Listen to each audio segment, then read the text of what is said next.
Welcome back to the Financial Symmetry Show, where our goal is to help you enhance your today and enrich your tomorrow on the way to discovering your ideal retirement.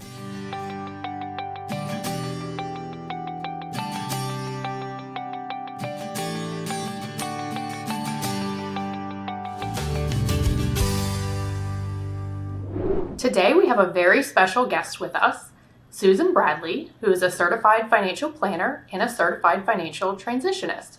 Susan is the author of the book Sudden Money: Managing a Financial Windfall, and founder of the Sudden Money Institute, a community that began 22 years ago to better serve financial planning clients by developing processes and tools for the personal side of money and for clients going through life transitions.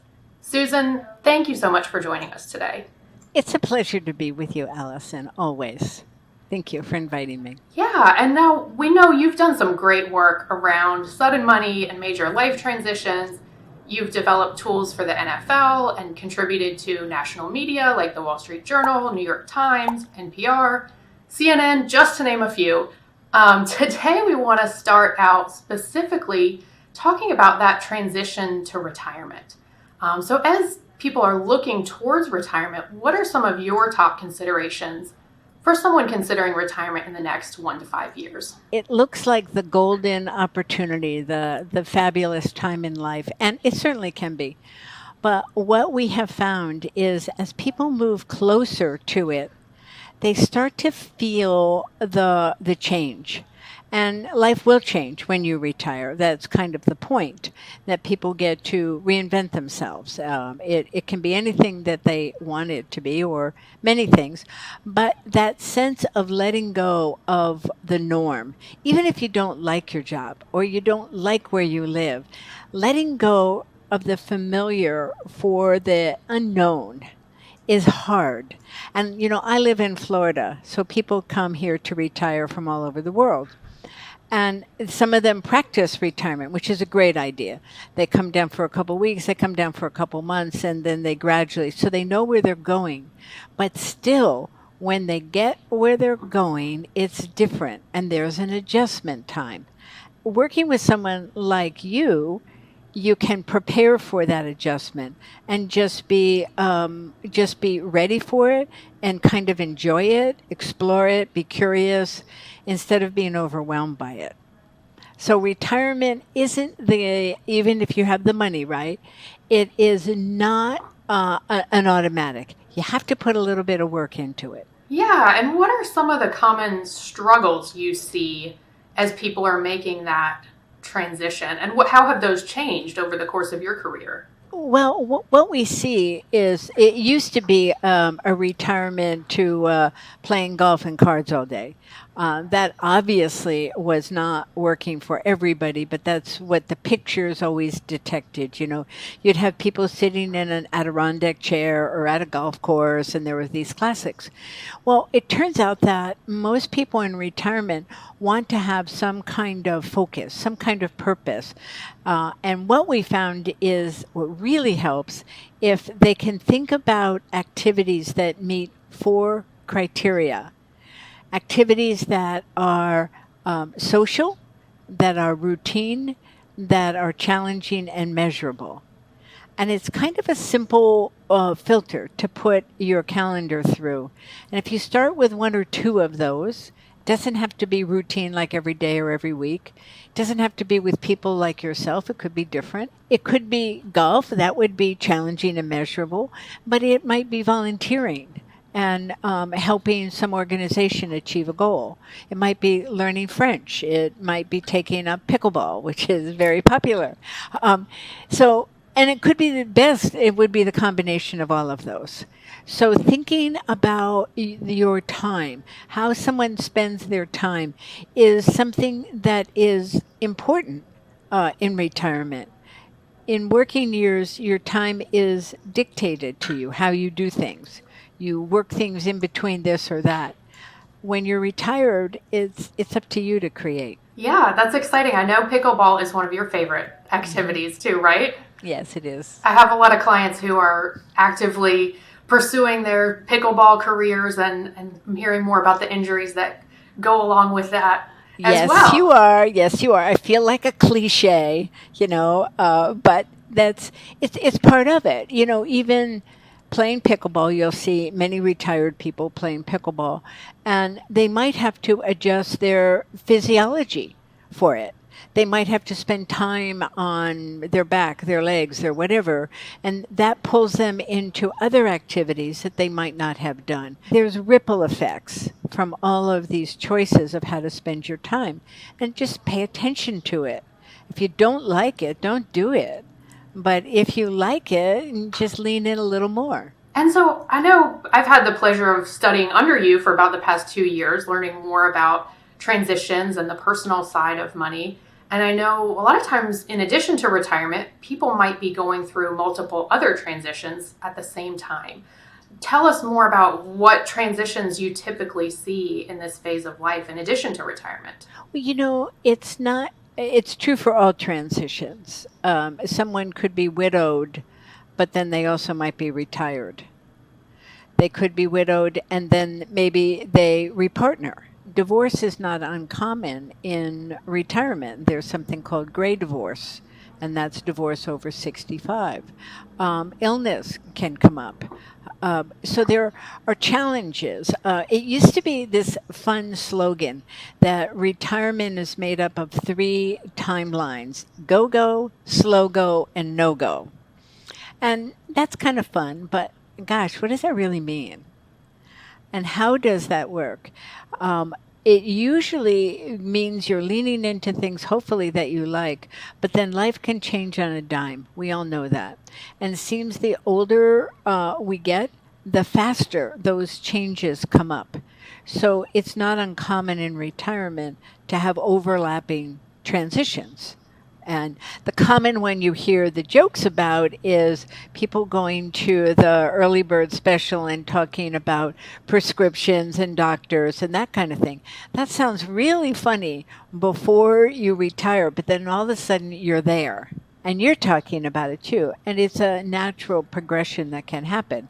So transitions are not short, they're not finite. There's no guarantee that you can go step by step through it. And always be ready for the next, because if you're still breathing, there's a next. Yes, and that was one thing you mentioned. They're not typically quick, right? So most of these aren't changes that happen overnight, but they can take years. And even the go-go, the slow-go, and the no-go, we're talking about probably a decade plus in each of those. And sometimes transitions can take just that long, and they come in phases. Tell us a little bit more about the typical phases someone might expect in a major life transition. Well, let's stick with retirement. So, retirement has what we would call an anticipation stage. You said 1 to 5 years. That's kind of typical. So there's time to prepare. The question is how do you prepare?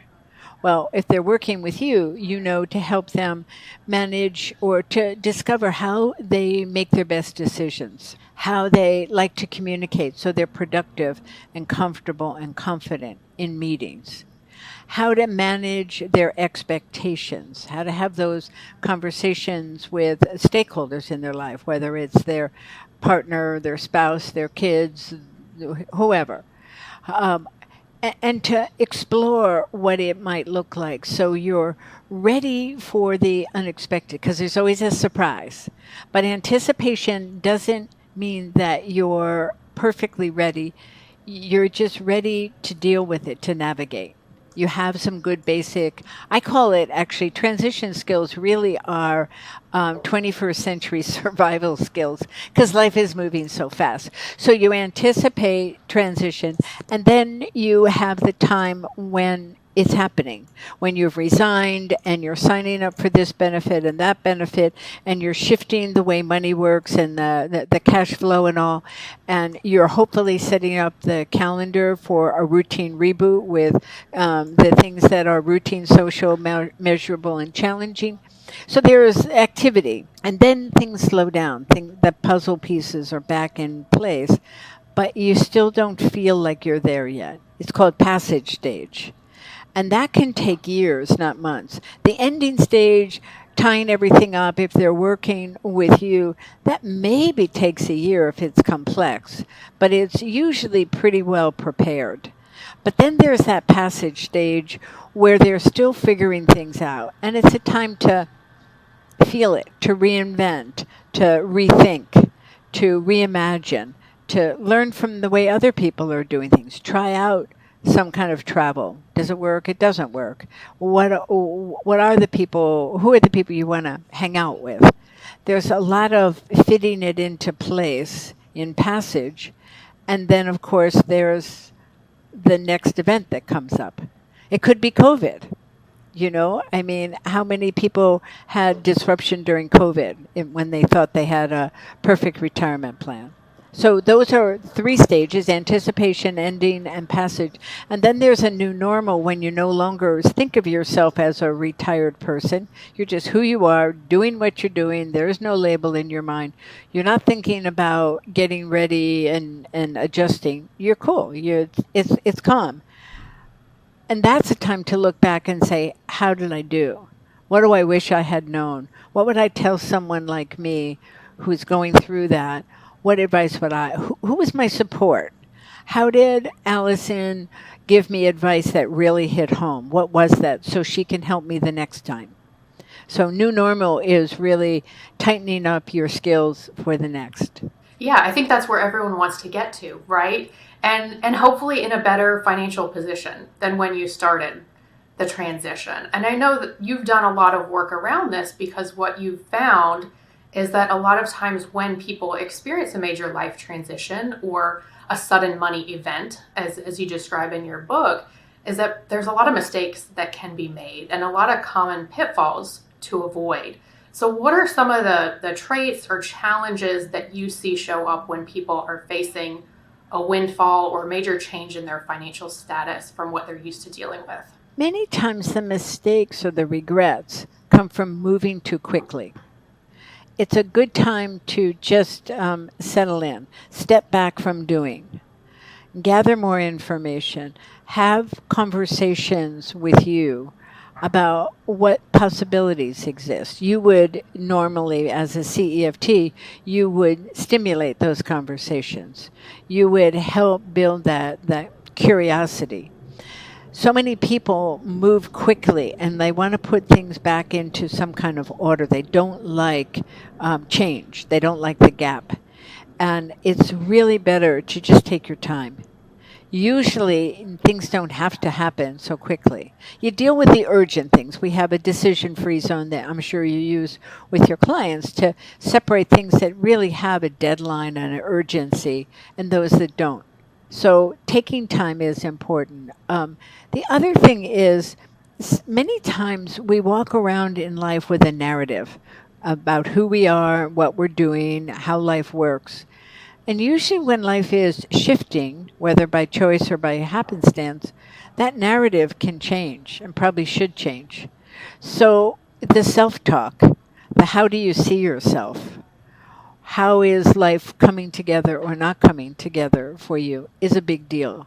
The expectations of other people, as well as your own, play into a sense of well-being. So being able to explore them so many times, and I'm sure you've seen this, couples think that they're on track and they both expect the same thing at retirement. They're going to move to the mountains, or they're going to, travel, or they're going to do this or that. But when you really get down to it, they have completely different ideas. Maybe one wants to travel for 2 weeks at a time and do massive gardening. The next one wants to travel for months at a time and rent apartments in foreign cities and really experience it. Well, they both want to travel, they both want to garden, but they have completely different expectations. Same with moving. Do you want to live, high end, or do you want to downsize? Do you want to have something that you rent, or do you want to own? Do you want to rent it out? There are all kinds of things that you don't have to know the answer, but just explore the possibilities. So expectations, your narrative, your decision-making process. The other thing that happens, and I know you've seen this too, Allison, is change can be stressful. Stress has gotten kind of a bad rap. We think of stress as negative. Stress equals regress. You don't make your best decisions. It's bad for your health. There's another side to it, and that they write about these days. The Upside of Stress is a great book by Dr. Kelly McGonigal. And she talks about using the stress experience to enhance decision making, to enhance your physiology. That you can take the stress experience and leverage it and pivot off of it. And that's a process. Most of us humans are wired to kind of go down the negative side with stress. But with your training and the process that you use, every single one of the CEFT's processes are built for the upside of stress, or what they call post-traumatic growth. So built into it, not intentionally. I made them up based on experience and what I was learning from science. But it turns out that they do that. So what I'm saying is process can help people manage some of the real challenges that can lead to regrets. Yes, that's great, and really good information there. And you talked about the decision-free zone, which I think is so important because, as you mentioned, a lot of those mistakes or pitfalls or things that people may come to regret come from moving too quickly, like you said. So really, and a lot of those have financial implications. A lot of those decisions that you mentioned, like where are you going to live? Are you going to downsize or live in a more luxury accommodations? So it's important to, one, not rush into things, and two, make sure that you're looking at it through the lens of a financial plan that's been well developed and well thought out, so you can know, is this going to keep you on strong financial footing or put you where you want to go longer term? And you talked about, so your book, Sudden Money. Tell us a little bit more about the book and what inspired you to write it. Quite honestly, I never wanted to write a book. I was writing for magazines. I did some local, I was sort of a consumer advocate on television and radio. So I kind of had a voice out there, and I was happy with that. I wrote Sudden Money because I really wanted to read it. I wanted the information in it, and since nobody else was doing it, I felt compelled to create it, and it's really written as a financial planning model for financial change. Sudden Money is a provocative title. My publisher was all over that. They loved it. It is easy to remember, but it kind of mischaracterizes our focus. It sounds like it's a lottery book. And there is, just even today, there's another huge lottery that's great. We wish them well. But that's not what we're really focused on in this book. We're focused on that when money changes, life changes. And when life changes, money frequently changes. And if you pay attention to one and not the other, you're shakier ground than you could be, and you miss opportunities. And I only wrote this because actually I was writing a white paper for a law firm for women receiving settlements for complications with breast implants. And they were all future spending. They were making commitments to buy a house they paid off when the money came in, and commitments to other people like that. And as a financial planner, that red flagged me. I could not let that go. I didn't know them. I'm not going to know them.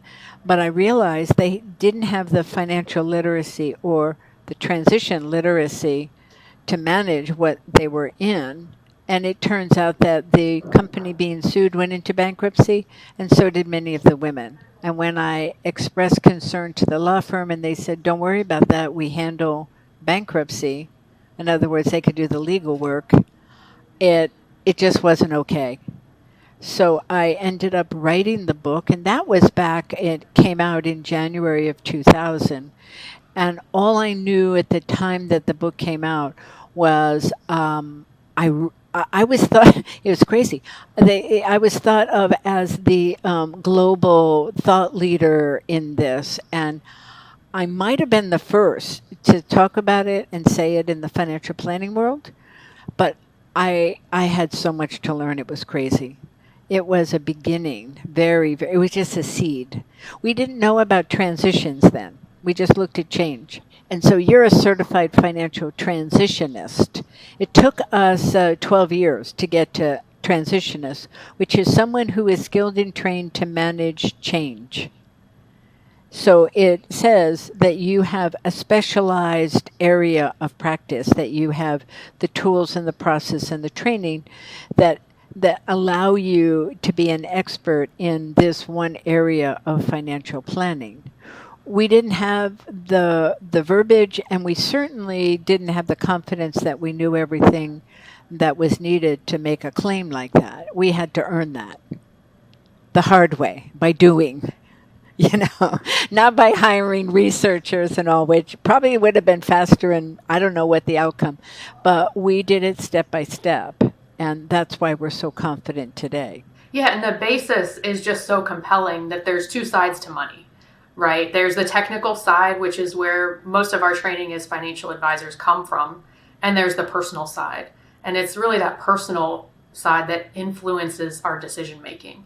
Most of our decision making comes from that area. So really ignoring that personal side can lead to some results that, like you mentioned, we might regret. Yeah, it seems to be the forest through the trees kind of experience in the financial planning profession, because really the reason people hire financial planners is to prepare for life events.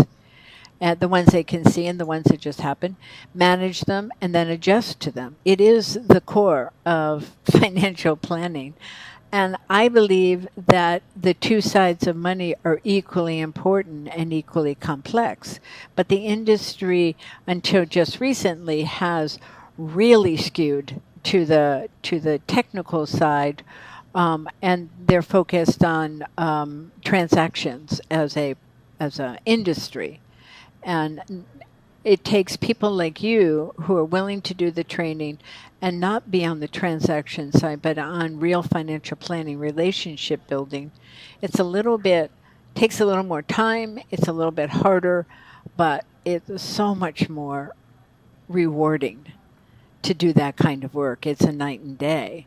And the industry is growing in that direction, but you're way out. You actually are a pioneer. I'm not the pioneer. I'm a scout. Scouts go out and they bushwhack, and then they come back, and pioneers are the ones who are interested in what you learned out there. They're the ones who build and make things permanent. So you might think that that other people came before you. They did, but this is still pioneering stuff. And so, Susan, I know you've been a financial advisor for a long time. You've been working on transitions. And what are some of the more unique transitions that you've seen over the years?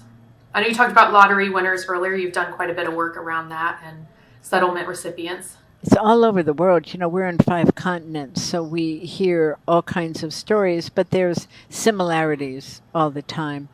I can tell you from my work with the NFL that it's really, I admire professional athletes. They're very disciplined. They have to be able to follow structure and rules. And they're in a space that the sociologists call social anomy. It's a space, anomy means a place without rules. Social means you don't have to abide by the rules of your social setting. And football players in particular, but all athletes, they don't really have a peer group outside of their locker room and their sport. They're different. They're peerless. And it's a very hard thing to manage. And to see how well the PA, the union, does, and how they pay attention to that is really impressive. I didn't know about that before I worked with them. I don't work with them now, but I was really impressed with the deep challenge that someone like a celebrity or a sports person have, because they really don't have too many peers. They have some. They have the locker room. They have agents like that. A lottery winner doesn't have any of that, and they are radically different than everyone they know. And they're not seen as really accomplished. All they did was buy a ticket. And now they have more money than they had before, sometimes substantially more. And they have a lot of envy and judgment coming their way. And they generally are sleep deprived for months. They don't sleep well. They're not settled. They have what we call eustress, which is the opposite of distress. Distress is the negative thing happen. When a good thing happens, you still have a stress response. But people don't give you much credit for struggling with eustress because, after all, you have what I'd like, more money. Money is good and more is better, and they just ignore the challenge. I would say the most difficult category of person, and the individuals can change that, of course, are lottery winners or these one-off kind of inheritors. They're not prepared. It's a ton of work. Money is neutral. It's not doing the lottery or winning the lottery is not a curse. Money is not bad or good. It's neutral. But most people don't know how hard it is to integrate that money into a life that you want to live. Now, retirees that you work with hopefully don't have to worry about that. They've got their challenges, but it's not so exaggerated. The people I just mentioned have an amplified challenge. What happens in the world probably with most of your clients is the challenge is there and it's just harder to see. It's not amplified. They think they should be fine because everything else looks fine, but they don't feel fine maybe. Or they think they have to do things this way and you give them alternatives. It's an easier but still challenging road to be on. Yeah, that's interesting to hear more about the lottery winners and the professional athletes and the unique challenges that arise there. So as we're getting closer to wrapping up, we like to end each of our podcasts with a progress principle. So in your view, what is one critical takeaway or action that someone going through a major life transition could take to help improve their financial outcomes? We have a saying, and if you just dwell on this saying a little bit, it could be helpful. We say lean into change and make transitions count. Lean in, don't lean back from it. It might not be as you want or what you want. It may feel harder or it may feel easier. Be present for it, be aware. So lean in and know that it's an opportunity to pivot. Every transition is an opportunity to pivot. Where you pivot, how far it goes, how much you enjoy it is up to you and the work that you do with a certified financial transitionist. Yes, and I know you usually have your butterfly pin on or your butterfly necklace.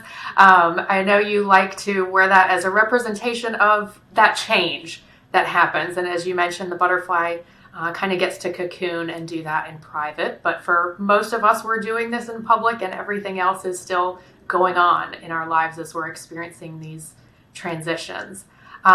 Susan, thank you so much for your time today. And how can our listeners learn more about your work and follow what you're up to? They could go to suddenmoney.com. That's where some people may have found you, as a matter of fact. But besides a list of our certified financial transitionists, we're trying to provide useful information. We have a journal, a personal transition journal, and we're right now building out sections of the website for different kinds of life transitions. So drop by, see what we're doing, maybe some links to articles and that kind of thing. But change isn't going to stop. Change is going to increase the volume and velocity. So line up with a thinking partner, a certified financial transitionist, button up, tighten your sneakers, and move forward. It's a wild and wonderful world that you can create. It can be fabulous. Yes, thank you so much. And for our listeners, if you're ready to lean into change, we will have that transition journal available in our resources in this blog post. I'll be happy to walk through that with you as well. You can also visit our website to download our pre-retirement checklist. And finally, we put these episodes out every 2 weeks, so be sure to subscribe so you don't miss the next one. Thank you, Susan.